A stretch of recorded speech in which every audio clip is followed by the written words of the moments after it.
வெள்ளிக்கிழமை என்பது மங்களகரமான நாளாகவும் மங்களகரமான காரியங்கள் செய்வதற்கு ஏற்ற நாளாகவும் கருதப்படுகிறது. இது மகாலட்சுமிக்கு உரிய நாளாகும்.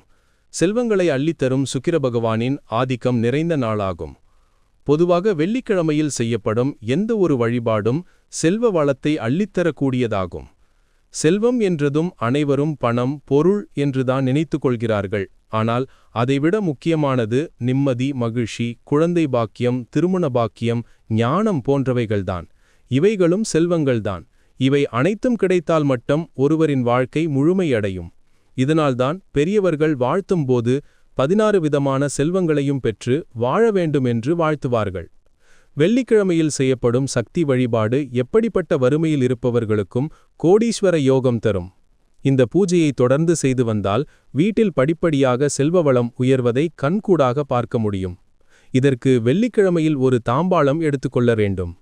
இதில் ஒரு பெரிய காகிதத்தை வைத்து அதன் மையத்தில் பெரிய முக்கோணம் வரைந்து கொள்ள வேண்டும். இதன் மத்தியில் ஓம் சக்தி என எழுதி வைத்துவிட வேண்டும். ஓம் சக்தி என எழுதப்பட்ட காகிதத்தின் மீது வெண்ணெய் தாமரையை வைக்க வேண்டும். வெண்தாமரை கிடைக்கவில்லை என்றால் செந்தாமரை கிடைத்தாலும் பயன்படுத்தலாம், இரண்டும் கிடைத்தாலும் பயன்படுத்திக் கொள்ளலாம். இதோடு உதிரி மல்லிகை பூ மற்றும் ரோஜா இதழ்களை உதிர்த்து வைத்துக் கொள்ள வேண்டும். 2 மலர்களையும் கலந்து வைத்துக்கொண்டு ஓம் சக்தி என சொல்லி ஓம் சக்தி என எழுதி தாமரை பூ வைத்த காகிதத்தில் போட வேண்டும். இவ்வாறு ஓம் சக்தி என 108 முறை சொல்லி பூக்கள் போட்டு அர்ச்சனை செய்ய வேண்டும். பிறகு குங்குமத்தை எடுத்துக்கொள்ள வேண்டும்.